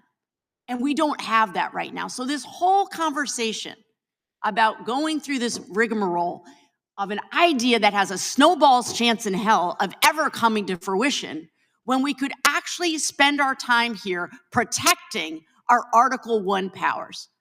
I appreciate you being here. I appreciate all the witnesses. I yield back. Thank the gentlelady from Vermont. I'll now recognize the gentleman from Wisconsin. First of all, I'd like to thank you very much for holding this hearing. We're kind of in the middle of appropriation bills here, and it's shocking the degree to which my colleagues think that we're running huge surpluses rather than we have to deal with deficits. So it'd be nice if we get a balanced budget out of this, but at a minimum, we can educate our colleagues as to what a dire situation we are in. Ms. Modney, we'll ask you a few questions as to where the ship is headed. Do you know approximately right now, maybe it's unfair to ask you without checking there, the percentage of our budget that's borrowed? I'm sorry, sir, what? The percentage of our budget that's borrowed? That's powered? Borrowed. Borrowed. I apologize. I couldn't quite hear you. Far too much. I think if you just look at our interest payments, that's really what you need to start thinking about in terms of what we're borrowing. Our deficit spend is $1.9 trillion. Yeah. About a quarter of revenue is borrowed. Right, 26%, which is kind of shocking. Do you know how much we're spending on percentage of all of our budget? How much is already not on new neat stuff, but just paying interest on the debt we have? The percentage for interest only, you're saying? Yeah, percentage of. Yes, sir. So the percentage that we're paying on interest is 13%. Okay, so about a seventh of our budget already is going not to Social Security or tanks or wasting money on a Truman Scholarship Program. I was just in a different hearing. What a waste of money. But already 14% is interest. Could you guys, any one of you, jump forward and tell me, obviously, if you were an individual, you couldn't keep borrowing 26% of every dollar you spend. And obviously, if a seventh of what you're spending is already interest, you would just, I mean, they'd send you to debt counseling or something or other. How long can we go at this rate? And what's going to happen when we can't go any longer? We'll start entering a fiscal spiral in the 2030s if we continue down this path. You mentioned earlier appropriations and the fact that we're underway in that full year discussion right now. One thing to keep in mind, of course, appropriations are only 27% of our federal budget, but even within that, the Senate's proposed appropriations bills right now, the remainder of them that were not already enacted, are $50 billion or more, because we haven't seen the full text of all of them, than what the House appropriations bills propose. So that alone is something that you could do to deal with immediately the trajectory that we're on. Obviously, $50 billion is not going to resolve our trillions of dollars that we're currently in the hole for just this year, $4 trillion overall, but it is important to start building that muscle memory amongst your colleagues. And to build on that, the point of budgeting is to look at everything and see how we can do better. But that's not what Congress does. Congress does appropriations, it's important, but it's 26% of spending. We need to be looking at all spending, all revenue, including tax expenditures, getting all the committees involved, like Wisconsin does. Just so you know, Mr. Couchman, I believe irresponsible people around here like to rattle on about all the mandatory spending, and they're right, except for the reason they rattle on about it is because they specifically don't want to do what they should do on discretionary spending. Look at everything. Yep, exactly. I'm trying to think. Congressman, can I provide something that would be helpful? What I've found that resonates with the public is if you take the financial statements for the U.S. government as of September 30, 2024, if Uncle Sam was a person, you drop 8 zeros, here's what you get. $50,000 in revenue, $74,000 in expenses, $24,000 in a deficit, $1,240,000 in total liabilities and unfunded promises, $57,000 in assets, underwater $1,183,000. Would you lend money to that person? By the way, the crisis is coming way earlier than the 2030s based on prominent economists on both sides of the aisle. I was standing on the floor a couple weeks ago, and one of my colleagues, who is a conservative by any standard, I had thought, still think he is, thought a VAT was inevitable. Eventually, the U.S. is just going to have to throw up their hands. Can we get out of this? Do you believe, given the people that are in Congress, a pretty motley crew? I think there are an extraordinary number of talented people on both sides that are being held back by a broken process. And if we fix the process, then we'll get much more from Congress. Article 1, Congress should be the strongest branch. It is not. It's not co-equal branches. This is supposed to be the dominant branch. And it's been curious to hear so many members of Congress talking about the president's. Why not talk about this institution and fixing this institution? Oh, this institution is horrible. But let's They're fix it. Horrible. Let's make it better. And it's not the process, it's the people, I believe. You are part of it. Not without a constitutional amendment. You won't solve this problem without a constitutional amendment. Okay. Thank you for giving me an extra 50 seconds. I thank the gentleman from Wisconsin, and I believe the gentlelady from Vermont has some consent requests. I do. I ask you now to consent to enter into the record 3 tweets. The first from Mr. Kurt Couchman. The claim that Trump's tariffs didn't cause inflation makes no sense. Also from Kurt Couchman, President Trump's steel and aluminum tariffs are terrible for the metal-using industry jobs in my rural Pennsylvania hometown. And a retweet, it'd be great if the Supreme Court saves Trump and the GOP from themselves and kills the president's ability to drive up costs on consumers by ending his unconstitutional tariffs. Thank you. I ask unanimous consent to enter them into the record. Without objection, those be entered in the record. And I'll now recognize the gentlelady from Pennsylvania, the ranking member, Ms. Scanlon. Thank you, Mr. Chair. So clearly we have structural issues here with our debt, with our budgets. I wanted to focus on the revenue side because that's a side that doesn't seem to get enough attention. And I would start with something that you talked about, Mr. Duke. In this big bill that passed last summer, our colleagues across the aisle have justified it as being necessary to avoid a tax cut on the American people. when we know that most of it was going to wealthier folks. You mentioned that if there'd been a cap on who got those, or a floor on who got those tax cuts, it could have had a very different impact. Can you talk about that? Absolutely. So, the full cost of the tax cuts that passed were about $4.5 trillion, but extending the expiring tax cuts was $4 trillion. So that's the pie we're working with here. The cost of extending them for households making under $400,000, on the other hand, was less than half that amount, according to analysis by the Treasury Department, right? And look, offsetting $4 trillion of cost would be really, really hard to do. $1.9 trillion, there's ways you can do that on the revenue side too. So I think, that makes the job a lot easier, is just making sure that the 2% of households making over $400,000 don't get a tax cut would have made the job a whole heck of a lot easier. Certainly not chump change.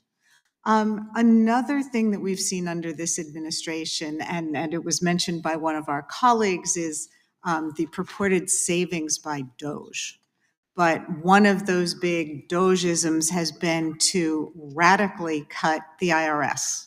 The IRS, which has a return on investment of $5 to $12, I think, for every dollar spent there, and the laying off of people who were supposed to go after the big dollar tax cheats. Can you talk about how that would have an impact on our revenue? Yeah, I think you spelled it out right, that, we could have the perfect tax system that, basically took care of our fiscal trajectory, in the Internal Revenue Code. But if there aren't the people to enforce it, it doesn't matter because nobody's going to pay their taxes, right? So the key thing is having the IRS, and that was a key investment made under the Biden administration to increase IRS staffing, especially with a focus on households making over $400,000 and large corporations. But they've been systematically laying off those units that go after those groups. And so that just obviously mechanically will make it easier for those groups to just not pay the taxes they owe. That increases the deficit. Shockingly, they canceled the folks who were going to go after the big spenders. Programs like Social Security and Medicare are part of America's contract with our citizens, and part of a long-held promise we've made to our country's seniors that people will contribute their wages over a lifetime for an earned benefit that'll be available when they become older or if they're disabled. Can you talk about how the balanced budget amendment that is being proposed, amendments that are being proposed, might threaten those Social Security benefits? Right. So Social Security and Medicare outlays are part of the government, right? It's just part of it. And so balanced budget amendments would basically treat those payments as part of the federal budget as a whole. And so would be limited. Now, we actually don't know a lot of the enforcement mechanisms behind a lot of these amendments, so it's hard to say exactly what would happen. But the key thing is those programs are drawing down their trust funds they accumulated when the baby boom was working. And unless we are running a large enough surplus in the rest of the government, they would not be able to tap those reserves to pay out the benefits owed to people, right? So I mean, I guess you could just do massive cuts to other parts of the government to keep those parts flowing. I think that's very unlikely. And so they would be just as much at risk as the rest of the government. And of course, the fact that the tax cuts we've seen over the last couple of decades have radically increased income inequality, that also has undermined our Social Security system because there are caps on who has to contribute. So once again, folks on the lower end of the economic scale are paying proportionally more than folks on the upper end. I did want to request unanimous consent to enter into the record an article entitled "How DOGE's Cuts to the IRS Threaten to Cost More Than DOGE Will Ever Save." Without objection. Okay, thank you, and I would yield back. Thank the ranking member. I will now recognize the gentleman from Texas for 5 minutes. Thank you, Chairman Roy. Thanks for holding this hearing, and especially for your fights over the past several years to promote fiscal prudence in Washington and very boldly standing up for the American taxpayer. So we really appreciate that. It's not surprising to me that our colleagues across the aisle are not in favor of a balanced budget amendment. It would obviously stop them from spending money on their top priorities, but which we've learned this year, things like transgender surgeries for foreigners, DEI scholarships in foreign countries, left-wing media outlets like NPR and PBS would stop them from funding the NGO industrial complex that's facilitated mass migration into our country, and all of the various other wasteful government programs that we've been fighting to slash over the past year since I've been in Congress, at least. Those are precisely the types of programs that I would like to see cut, and why, amongst other reasons, I think that a balanced budget would in fact be prudent. Every dollar that we spend right now above what we take in revenue is money that our children and grandchildren are going to have to pay back. And I, for one, don't want to, and I don't think that it is in any way moral to saddle my children, my son or my daughter, with debt to finance ridiculous programs as we have been. With that said, I want to thank the witnesses for being here. Really appreciate y'all's time. Ms. Modney, I agree that with you that achieving a balanced budget requires a significant decrease in spending. Do you know what the deficit was in 2019? I'm sure that you have it in front of you, sir, so I'm going to concede. $984 billion. Do you know what the deficit is now? It's not good. Not good. A lot more than that, isn't it? Yes, absolutely, sir. How much? Do you know how much it is? Yes, we are at Estimated to be $1.9 trillion. There we go, $1.8 trillion. I think it's actually 1.9 now. Got it. And during that time, we've also seen spending balloon and revenue not be able to keep up, of course. That's resulted in nearly a doubling of the deficit in 6 years.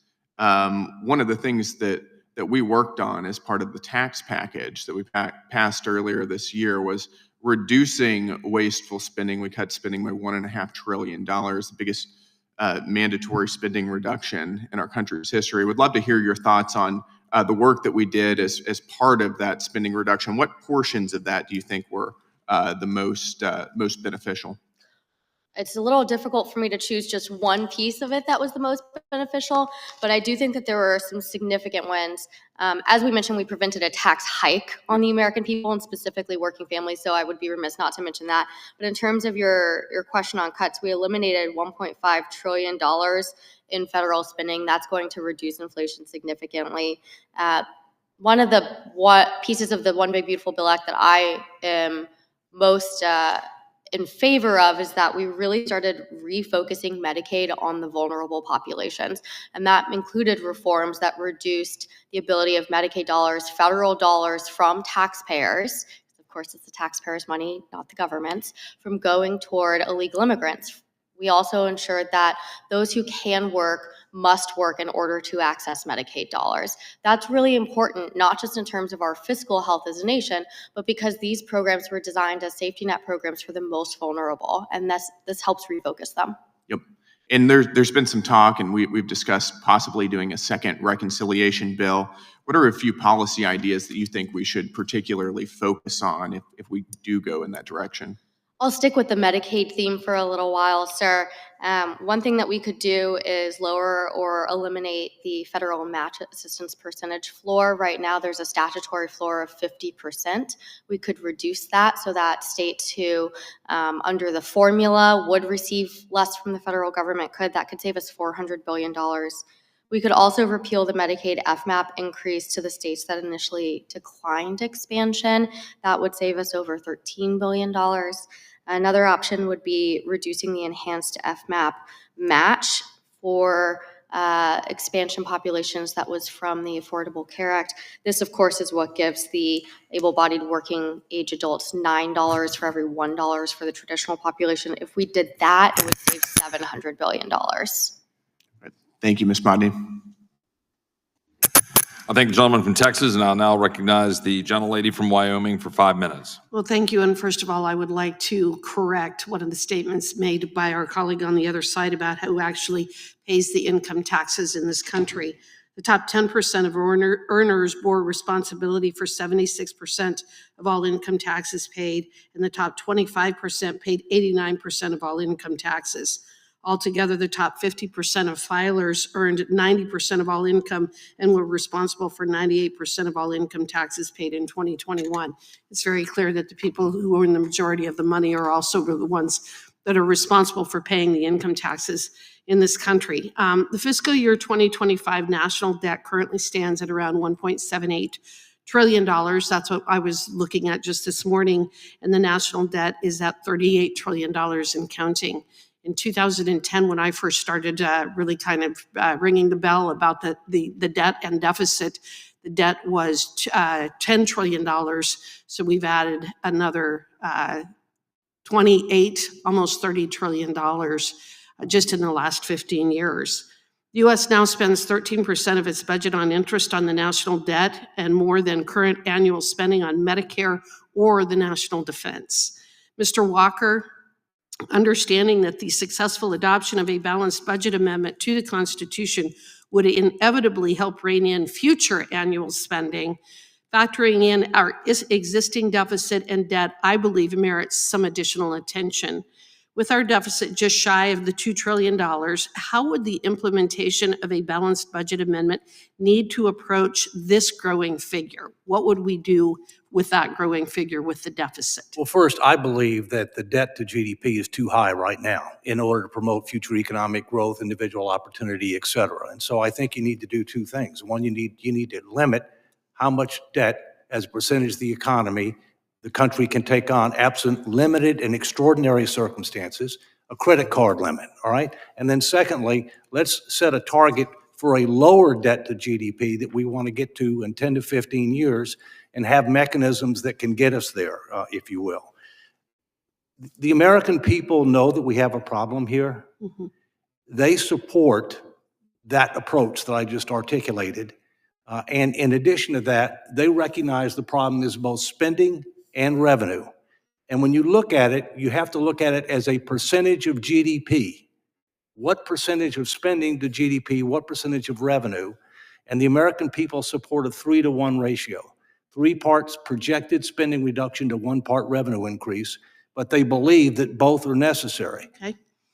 Well, should the enactment of a balanced budget amendment then provide for a transition period to achieve a balanced budget over time, or could this be done immediately? No, it needs to have a transition, there's no question. Do you know how long that transition should be? I would say 10 years as a general guideline. I think Kurt Couchman has said the same.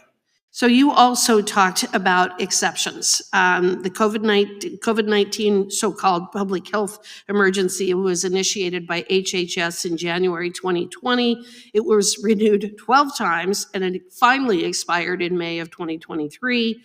The COVID-19 national emergency was initiated in March 2020 and terminated in April 2023, following finally the passage of a joint resolution of Congress.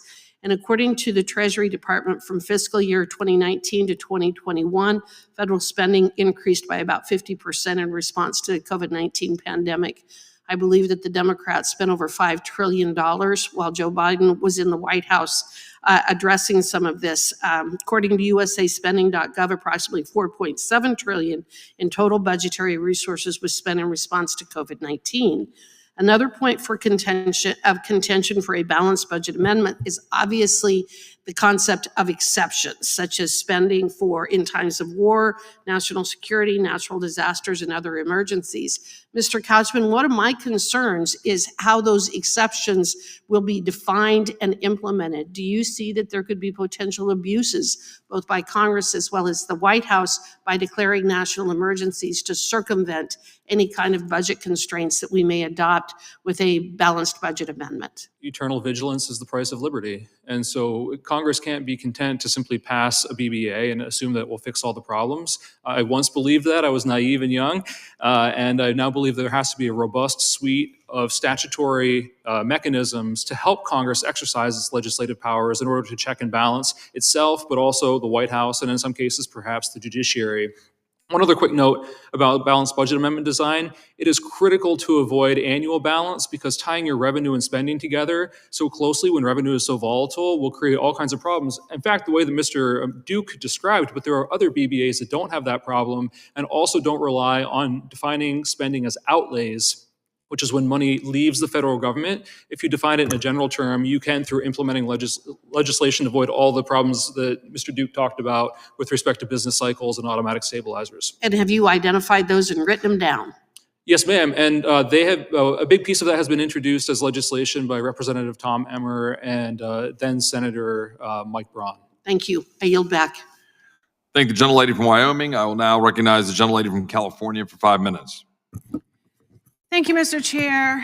And before I begin, I want to make sure that the American people understand what we're talking about, that the deficit is simply the gap between what the government spends and what it brings in each year. And when that gap grows, we add to the national debt. So balancing the budget would mean closing the gap so we stop adding more debt. And Republicans call themselves fiscal hawks, but the numbers tell a different story. Under President Trump's first term, the deficit jumped from $665 billion to $3 trillion, from a B to a T.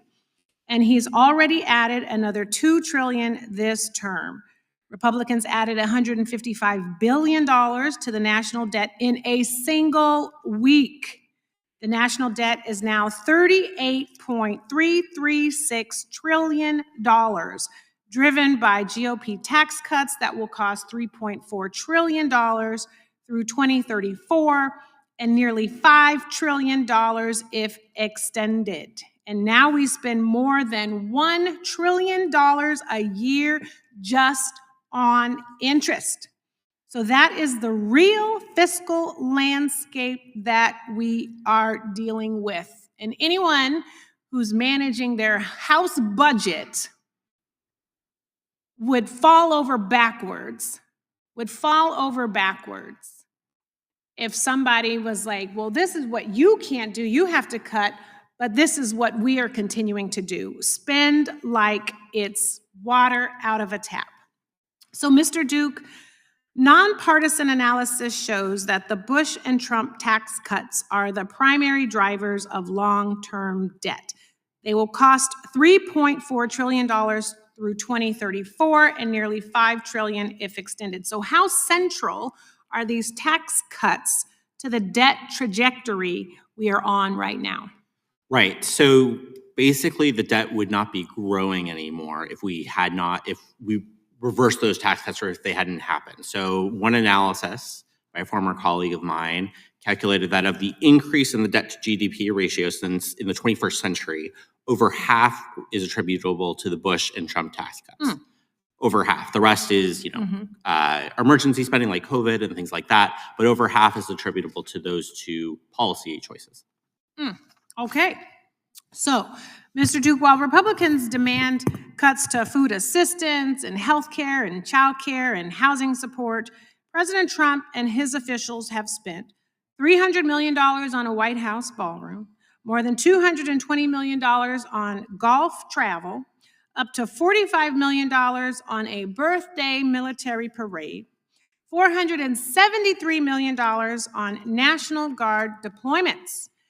Trump officials have also misused taxpayer resources, including a $60 million FBI jet that Kash Patel used for personal travel, such as date nights and luxury hunting trips, and a golf vacation in Scotland. And the Coast Guard purchasing up to $200 million in Gulfstream G700 private jets for Secretary Kristi Noem. These folks are not using their mileage points for sure. Given these expenditures, Mr. Duke, how would you characterize the fiscal priorities reflected in these decisions? And at the very least, are they putting American taxpayers first? Yeah, I think the way I would think about it is that we have put into law enormous cuts to SNAP and Medicaid that help working families afford groceries and healthcare, right? And I think the way it's framed is there was no other choice. But, you know, I think just these tax cuts, the bill they just did, shows that, you know, there was a choice and they decided to opt for that. Budgets are about priorities, and we can choose those priorities. And essentially, we've chosen tax cuts for the largest estates, worth over $30 million per couple, over, you know, families trying to buy food and groceries. Yeah, and you know, Mr. Duke, Republicans also approved a $40 billion bailout for Argentina, including a $20 billion U.S. currency swap, even though Argentina has defaulted 9 times, like a huge, bigly credit risk. So what financial risk does that create for American taxpayers? I don't think it takes a financial wizard to know that investing in Argentina is not your best bet. A losing proposition. Absolutely. And thank you, Mr. Chair. I yield back. Thank the gentlelady from California. I'll now recognize myself for up to 5 minutes. I first just want to appreciate the witnesses. We've had a lengthy hearing with most of the members of the committee showing up, so I appreciate your time and your willingness to be here and for folks on this issue. Now, I'll note this has regrettably mostly turned into a budget committee hearing. Now, recognizing it is a balanced budget amendment question, so it necessarily raises those issues. The question really before us is whether or not we should amend the Constitution of the United States to have some sort of structural changes to force Congress to be fiscally responsible, recognizing that both sides, as you just saw in its normal, relatively petty way, pointed at each other for being the cause of our deficit woes. And the fact of the matter is, both sides, my Democratic colleagues and my Republican colleagues, past, present, and future, are responsible for this.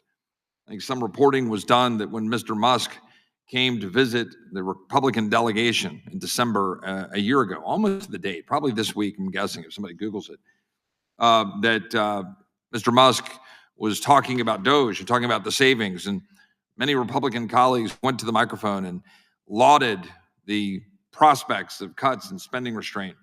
And I stood up and I said, Mr. Musk, you're going to have no problem identifying things to cut. You're going to produce a great list, and we should do most of it. But your problem is going to be everyone standing right next to me here, meaning all of my colleagues. Now, I would have said that, it happened to be a Republican meeting, I would have said that about my Democratic colleagues as well, because as my friend from Kentucky said, we are constitutionally, as members of Congress, hardwired, unfortunately, to want to effectively buy people's votes with a never-ending array of spending programs, whether they are meritorious or not. I often have people who come into my office who ask for cancer subsidies. As a cancer survivor, I am sympathetic. I often and almost always tell them no, unless they come in with a payment. They tell me how they're going to pay for it. What else are they going to cut? Same thing with my farmers. My farmers come in and they are looking for something for extensions in the Farm Bill and so forth. And I say, well, are you going to do anything about the 80% of the Farm Bill that is SNAP and the extent to which it is consuming the budget? Well, no, or can't. Well, then I'm not going to support it. Members of Congress have got to actually, to the gentleman from Kentucky's point, do their job. The only thing I want to clarify here for the record, because we are here trying to talk about whether we should amend the Constitution, is I just want to go down the witnesses and say, and I think I know the answer, but just yes or no, do you believe that the Constitution of the United States can and should be amended to provide a mechanism to ensure that we are not spending more than is coming in as a general matter? Mr. Walker, do you believe it can and should be? Yes, but I believe it ought to be debt to GDP. Mr. Couchman? Yes, as nearly every advanced country has already done. Ms. Madney? Yes, absolutely. Mr. Duke? Should not. Okay. Mr. Duke, you would maintain that position even if it were only tax increases that were suggested as the mechanism for ensuring that there was fiscal responsibility and that inflows and outflows were equitable?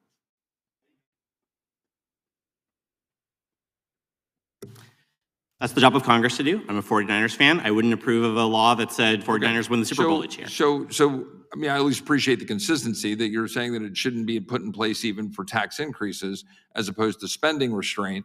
But what I would question then is, and I don't even debate the merits of whether or not Congress is shirking its responsibility on an annual basis. I would only point out that it has done so for effectively eternity.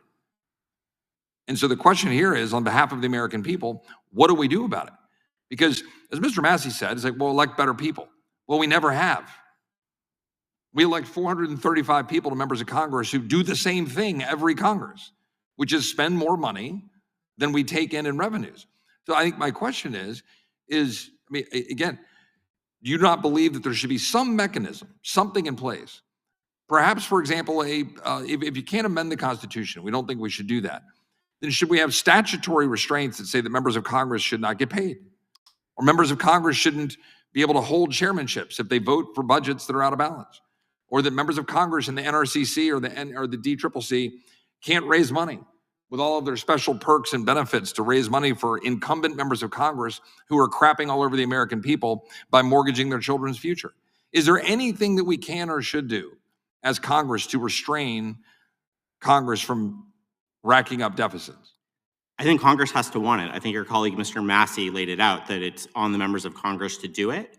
For example, I think of statutory pay-go, right? Where we have a law that says if you increase the deficit, automatic across-the-board spending, it always gets waived. I get it, but we do this all the time. And I'm not going to go too far over my time. I'm trying to be indulgent to my colleagues, so I'll give myself a few more seconds. But we've done that over and over and over and over and over and over and over again. I know, but that's why we're here. And I can sit here and I can ask these guys questions. I know what their answers are going to be. I know what your answers are going to be. The point here is we didn't have an actual debate about amending the Constitution to try to achieve something. Or in the absence of amending the Constitution, is there something this body, the United States Congress, can do to stop doing what we're doing, which is killing our country with interest piling up around the ears of our children? And if the answer is only that we've got to look in the mirror and be better, I agree. But we never do. We don't. And those of us that are dying on the Hill, trying to fight on the spending restraint, it's literally like pulling teeth to get discretionary spending held flat while we try to grow the economy out of it and deal with the fact that mandatory spending has gone from what? 4% in 1962 to what? 24% now of the overall GDP? And discretionary has gone from about 12% to 6% over that time. Mandatory spending is consuming it. Now, I've gone a minute over. I would just say, I appreciate the witnesses coming in. I appreciate their expertise. I appreciate my colleagues. I would suggest that we have got to do something to stop mortgaging our children's future. And we've got to stop pointing across at each other and saying, well, you did it and you did it. It's just simply not true. My Democratic colleagues give Clinton credit for the 90s, but want to ignore welfare reform and ignore Republican Congress that came in 94, 95. So with that, I've used up my time. Does anybody have any consent requests? Gentle lady from California. Well, I don't have a consent request. Well, then. But I just want to say something to you. Okay. Okay, yeah. So I just want to commend you on your comments and rules on the SCORE Act, okay? And then second, I do want to say that I do think some districts try to elect better people. I do think that. But really, I want to commend you. You mentioned petty in your comments. And I was thinking, I want to commend you, Mr. Chair, for discouraging any petty, caustic, childish outbursts in this hearing. I just want to thank you. I think the gentlelady, I do think we owe it to the future generations to actually solve this problem, and we're not. And so if we want to amend the Constitution, let's have that debate. If we don't, let's come up with another solution. With that, I will do whatever I'm supposed to do to conclude the hearing. This concludes today's hearing. We thank the witnesses for appearing before the subcommittee. Without objection, all members will have 5 legislative days to submit additional written questions for the witnesses or additional materials for the record. Without objection, the hearing is adjourned.